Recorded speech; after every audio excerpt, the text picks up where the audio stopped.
오늘 주일 예배는 하나님은 사전 기행력의 대가이시다 라는 제목으로 잠깐 시간 은혜를 나누고자 합니다. 다르게 표현하면 길은 로마가 닦았는데 그것을 즐겨 사용한 것은 교회다 라는 제목으로 잠깐 시간 은혜를 나누고자 합니다. 여러분, 우리가 믿는 하나님은 준비하시는 하나님이시거든요. 나를 위해서, 나의 달려갈 길을 위해서, 나의 사명 감당을 위해서, 나의 노후를 위해서, 나의 미래를 위해서 준비하시는 하나님. 여러분, 이렇게 준비하시는 하나님을 무엇이라고 부르죠? 여호와 이레의 하나님이시다 그러죠. 그러니까 여러분의 미래에 대해서, 앞날에 대해서, 장래에 대해서 너무 불안해하거나 두려워할 필요가 전혀 없다는 것이죠. 여러분, 요한복음 14장에 보면 이런 말씀도 나오죠. 너희는 마음에 근심하지 말라. 하나님을 믿으니 또 나를 믿으라. 내 아버지 집에 갈 것이 많도다.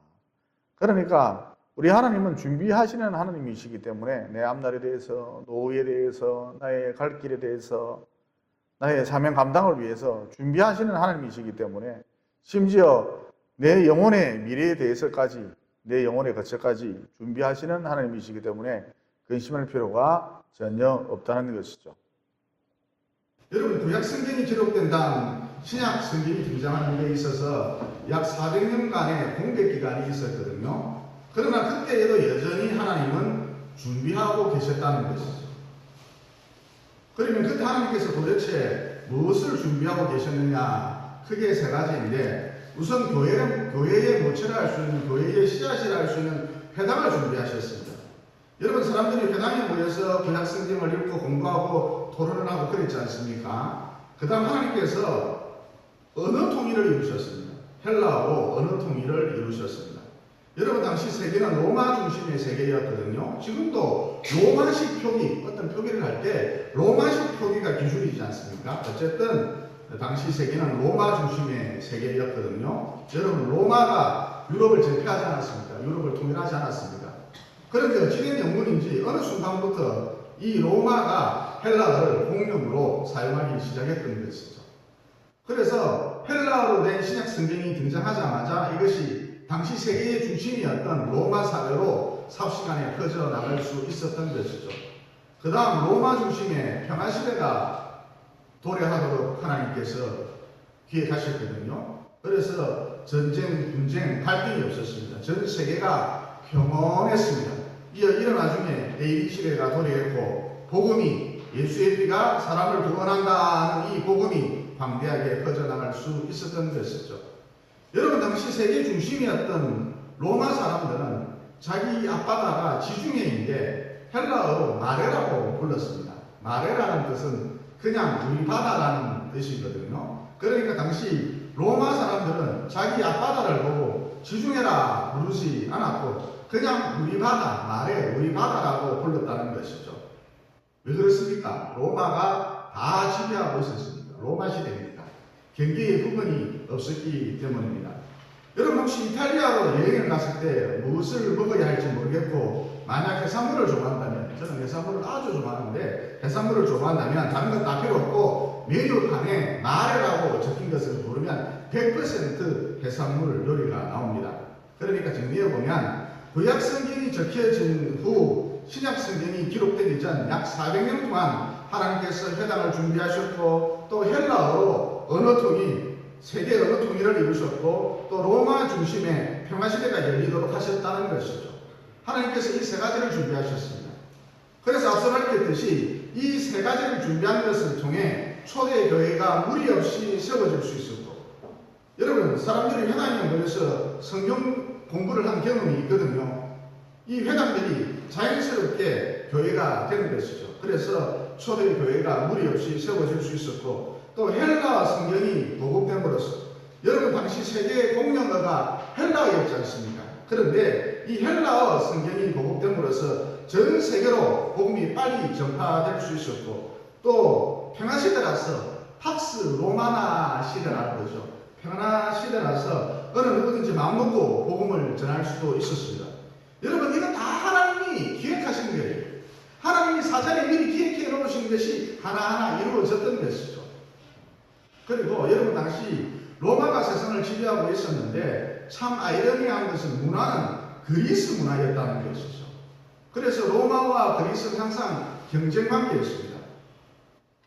그러니까 자존심 대결이 치열했는데 로마 사람들은 우리가 전 세계를 정복했으니까 여러분 유럽을 정복했다는 것은 사실상 전 세계를 정복했다 이렇게 볼 수 있잖아요.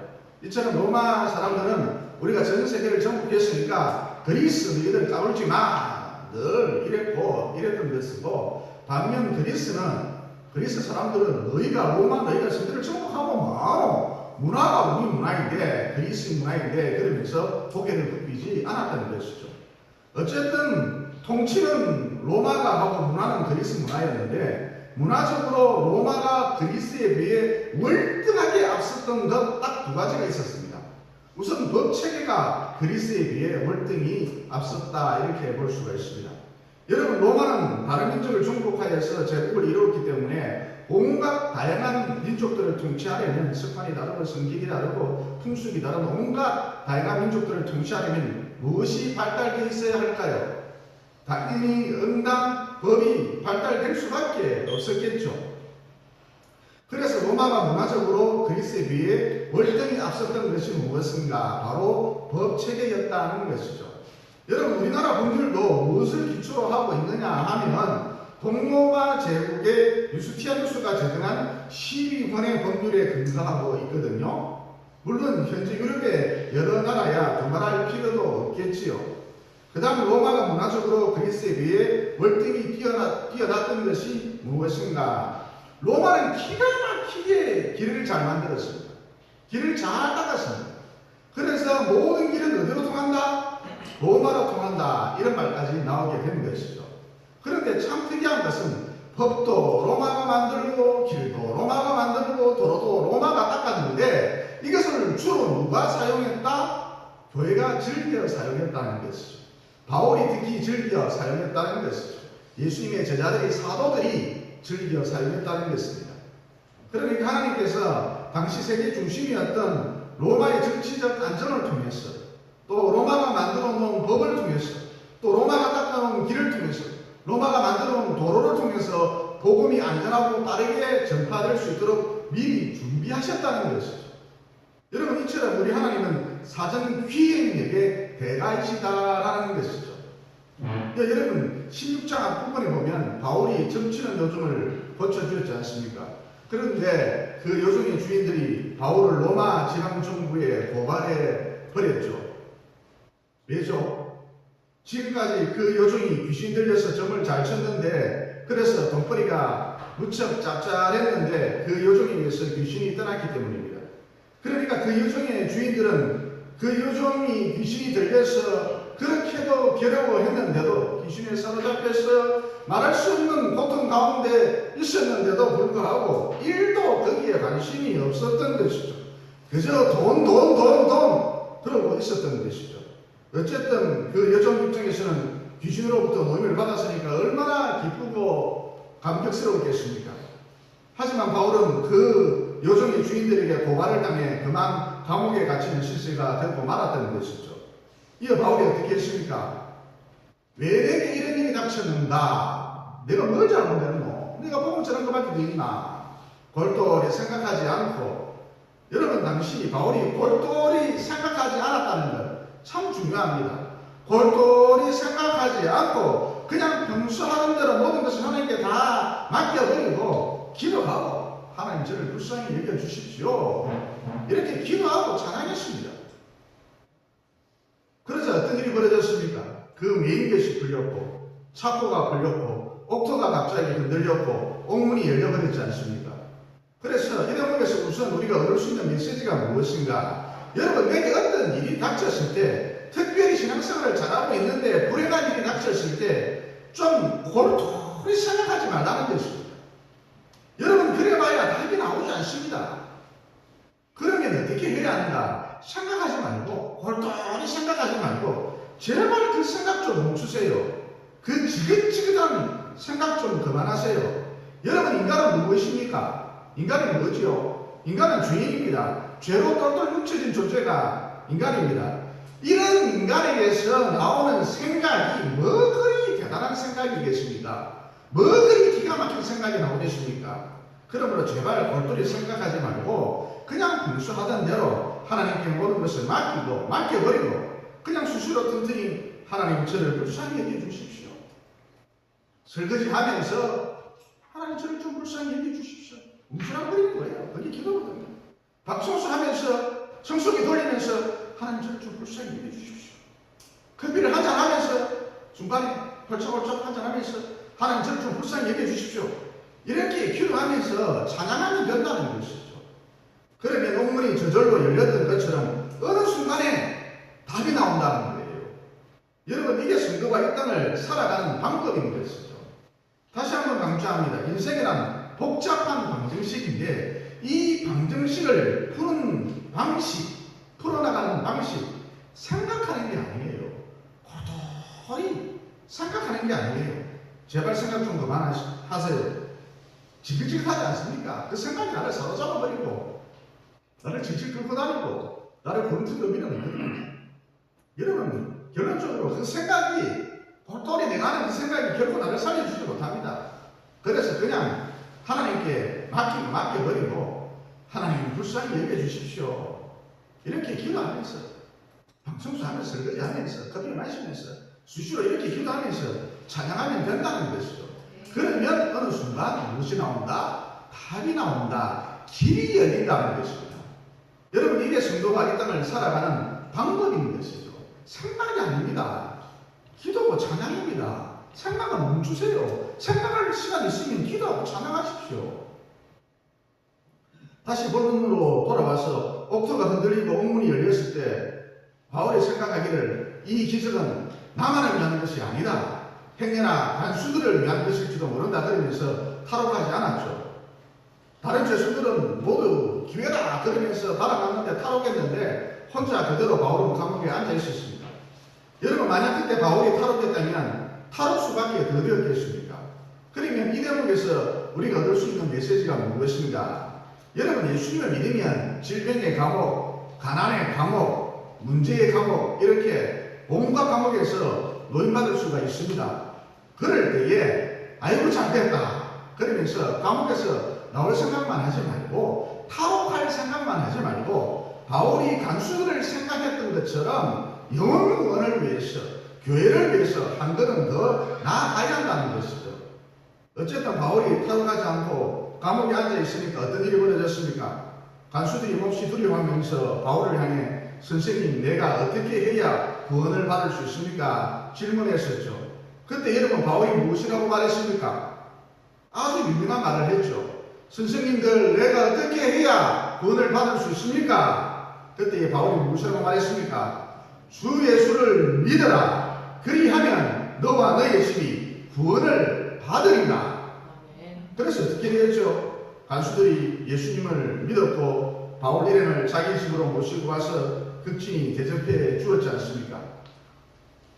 그리고 며칠이 지났습니다.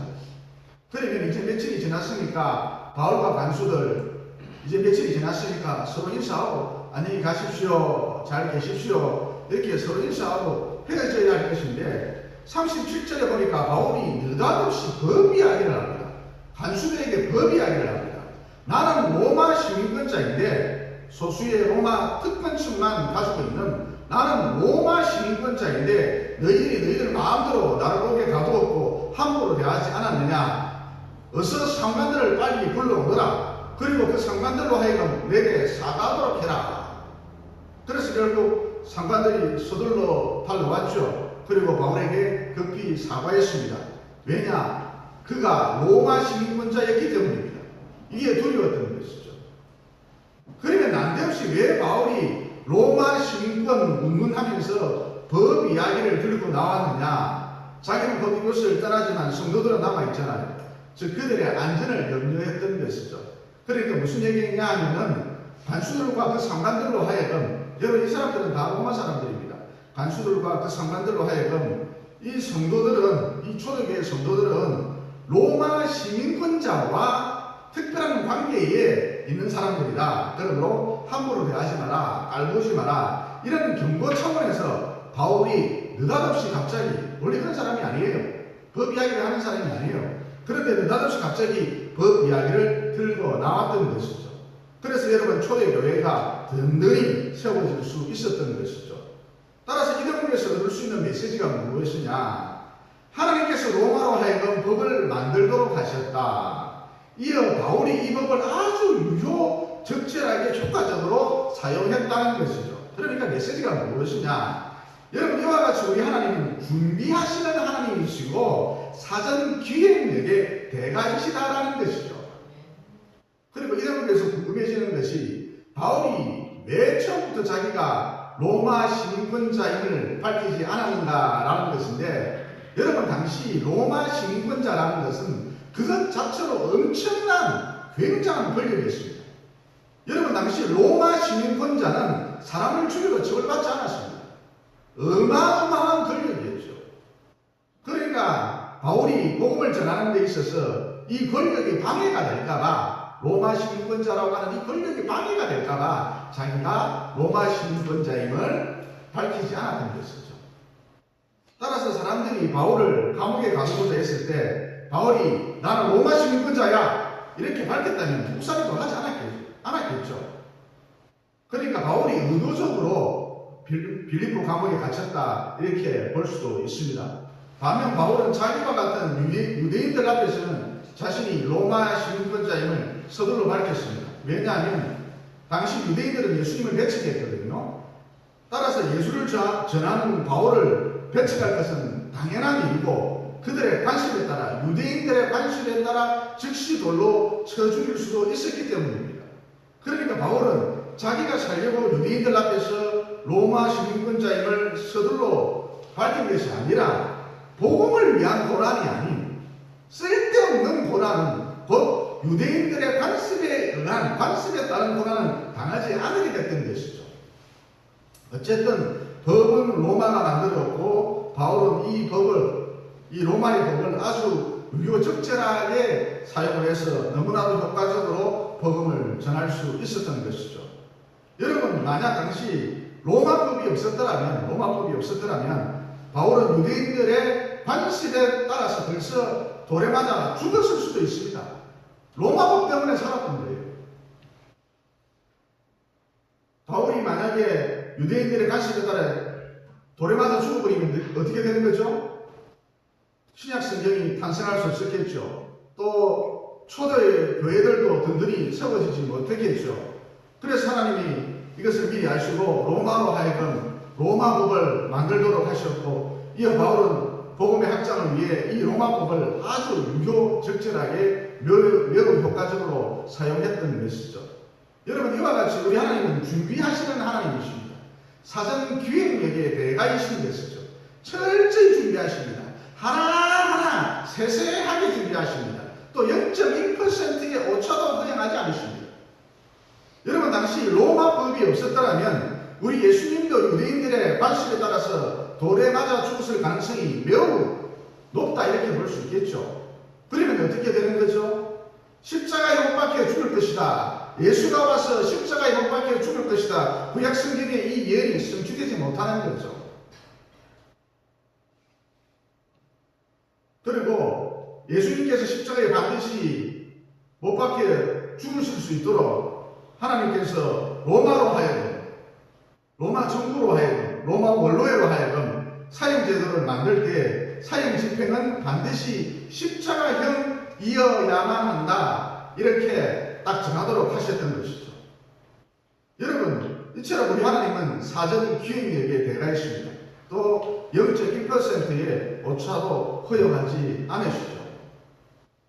여러분, 우리 교회가 지하교회에 있을 때에 사택이 교회 바로 뒤편에 있었잖아요.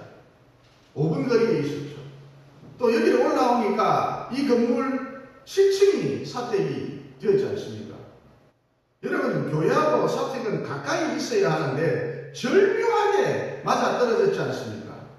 그러니까 우리 하나님은 철저히 준비하시는 하나님이시라 사전 기획력의 대가이시다라는 것이죠. 그러므로 볼똘히 생각해봐야 답이 없다. 그냥 하나님께 맡겨버리고 하나님 저를 불쌍히 여겨주십시오. 청소하면 뭐 할 거예요? 그 청소하는 그 시간에 하나님 저를 불쌍히 여겨주십시오. 누구를 불쌍히 여겨주십시오. 이렇게 기도하면서 하나님을 찬양하라. 그렇게만 하라. 그러면 어느 순간 답이 나온다. 길이 생긴다라는 이 진리를 붙드시고 또 하나님은 사전 기획력의 대가이시다. 0.1%의 오차도 허용하지 아니하시고 철저히 준비하시는 하나님이시다. 이 진리도 붙드시고 나의 달려갈 길에 대해서 노후에 대해서 미래에 대해서 받은 사명 감당에 대해서 두려워하지 마시고 불안해하지 마시고 염려 붙들어 내시고 하나님이 다 준비해 놓으셨다니까요. 그러니까 염려 붙들어 내시고 어깨를 활짝 펴고 여유 가운데 사시기를 예수님 이름으로 진심으로 축원을 드립니다. 그 다음 두 번째 주제로서 길은 로마가 만들었는데 복음이 확장되는 데 있어서 이 길이 결정적 역할을 했다는 것이죠. 그러면 로마가 왜 도로를 잘 만들었느냐? 한마디로 세금을 많이 거두어 들이기 위해서였죠. 반면 우리나라 같은 경우 고려시대, 조선시대 보면 거의 길이 없었습니다. 도로가 없었습니다. 기껏해야 오솔길 정도였죠. 그래서 대부분의 세금이 육로가 아닌 해상으로 배로 한양에 전달되는 게 일반적이었습니다. 여러분 상황이 이렇다 보니까 무슨 당나라 해적들 또 일본 해적들 또 조선 해적들 이런 온갖 해적들이 항상 전라도 앞바다 충청도 앞바다를 노리고 있었거든요. 따라서 우리나라는 전통적으로 해군이 강할 수밖에 없었던 것이죠. 우리나라는 해군의 나라입니다. 여러분 이수진 장군이 훌륭하기도 했습니다만 방금 말씀드렸듯이 우리나라는 전통적으로 수군이 강했기 때문에 해군이 강했기 때문에 임진왜란을 승리로 이끌 수 있었던 것이죠. 원래부터 해군이 강했습니다. 여러분 이런 맥락에서 로마 시대 때 도둑대들이 주로 로마의 어디를 노렸겠습니까? 세금이 지나가는 도로였겠죠. 그래서 로마가 일정한 간격을 두고 도로 사이사이에 기마대를 주둔시켰습니다. 따라서 도둑대들이 나타나 봐야 금방 제압되고 말았던 것이죠. 그러니까 로마 시대 때 가장 안전한 장소가 어디였느냐? 바로 도로였던 셈이죠. 도로가 가장 안전했습니다. 그런데 참 희한한 것이 바울이 선교 여행을 떠날 때에 1차 선교 여행, 2차 선교 여행, 3차 선교 여행 이렇게 선교 여행을 떠날 때 또 많은 사도들이 예수님의 제자들이 선교 여행을 떠날 때에 너나 할 것 없이 당시 가장 안전했던 로마의 도로를 사용했다는 것이죠. 여러분 이게 하나님이 일하시는 방법인 것이죠. 그러니까 도로는 로마가 닦았는데 로마가 도로를 열심히 닦았는데 그것을 즐겨 사용하는 것은 교회였다는 것이죠. 바울이었다는 것이죠. 사도들이었다는 것이죠. 예수님의 제자들이었다는 것이죠. 여러분 이와 같이 하나님은 사전 기획력의 대가이십니다. 모든 것을 사전에 미리 아시고 계획하시는 사전 기획력의 대가이시다라는 것이죠. 그래서 시편 37절 5절에 보면 이런 말씀이 나오죠. 너희의 길을 여호와께 맡기라. 그를 의지하면 그가 이루시느니라. 또 여러분 당시 로마는 마차가 서로 지나갈 수 있도록 도로를 만들었는데 이 도로의 폭이 약 8m 정도 되었거든요. 그래서 오늘날까지도 도로 폭의 기준이 8m인 거예요. 그리고 유럽의 차를 보면 운전석이 모두 오른쪽에 있거든요. 그러면 왜 운전석이 오른쪽에 있을까요? 로마 시대 때 마부의 자리가 오른쪽이었기 때문입니다. 이유는 요거 하나뿐입니다. 여러분 일본도 여기에 영향을 받았죠. 그러면 우리나라처럼 운전석을 왼쪽에 둔 나라는 어찌 된 것이냐? 오로지 한 나라입니다. 미국의 영향을 받아서 그런 것입니다. 여러분 미국에서 차를 만들 때 기어를 오른쪽에 두었거든요. 그래서 자연스럽게 운전석의 위치가 왼쪽일 수밖에 없었던 것이죠. 또 여러분 기차의 폭이 몇 밀리인지 아십니까? 1435mm거든요. 그러면 그 이유가 무엇인가? 로마 시대 때 마차 폭이 1435mm였기 때문입니다. 그것을 기준으로 한 것이죠. 그러니까 한마디로 로마 시대 때 말, 마차 무엇보다 도로가 엄청 발달을 했었는데 이게 오늘날까지도 그대로 영향을 미치고 있다는 것이죠. 그리고 참 희한한 것은 그리고 참 놀랍고 희한한 것은 방금 말씀드렸듯이 이 모든 것을 바울이 사도들이 예수님의 제자들이 무엇보다 교회가 아주 유효적절하게 잘 사용했다는 것이죠. 가장 대표적으로 길은 실컷 로마가 닦아 놓았는데 그것을 사용하기는 교회가 즐겨 사용했다는 것이죠. 여러분, 이게 하나님께서 일하시는 방법이다라는 것이죠. 더 번째, 우리는 여기서 또 어떤 메시지를 던져야 하는가? 우선 교회는 성을 쌓으면 안 된다는 것이죠.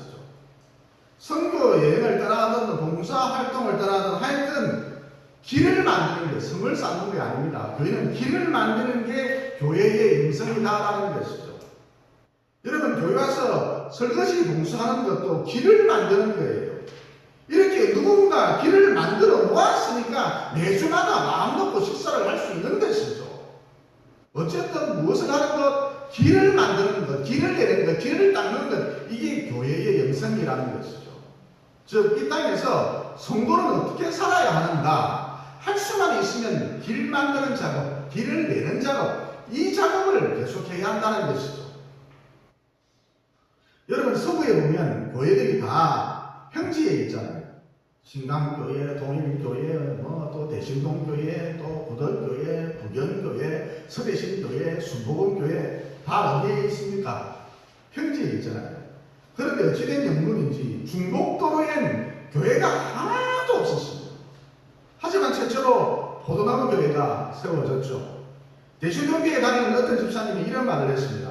온통 평지에 교회들이 잔뜩 몰려 있는데 중복도로에 십자가가 서 있는 모습 너무너무 보기 좋고 아름답다는 거예요. 비로소 우리 서구가 온전히 하나님의 지경이 된 것 같은 그런 기분이 든다는 거예요. 여러분, 이와 같이 길을 내는 작업, 길을 만드는 작업, 이게 교회의 영성이다라는 것이죠.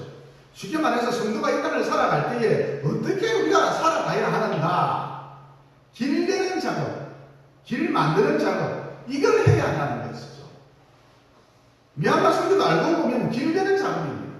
여러분, 이렇게 길을 내놓으면, 길을 닦아 놓으면 누군가 또 그 길을 따라가겠죠.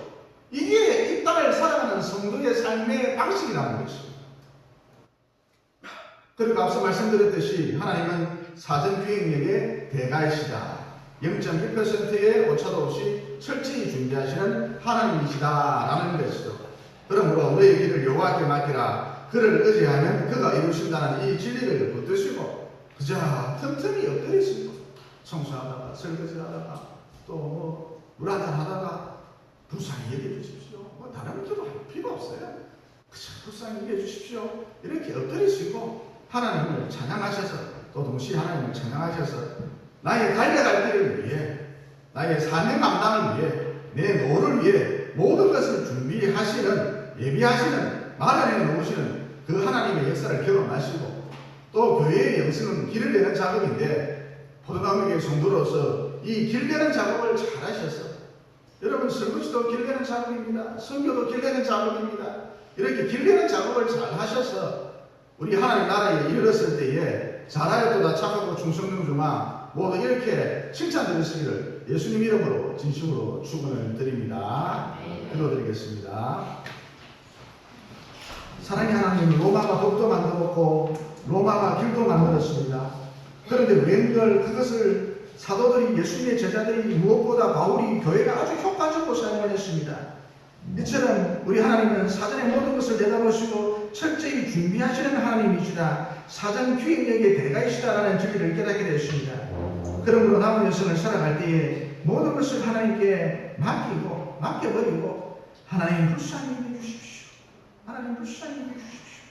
수시로 틈틈이 기도하면서 또 하나님을 찬양함으로써 나의 달려갈 길을 위해, 사명 감당을 위해, 나의 미래와 노후를 위해 모든 것을 준비하시는, 예비하시는, 마련해 놓으시는 그 하나님의 놀라운 역사를 경험할 수 있도록 도와주시옵소서. 너희 길을 여호와께 맡기라.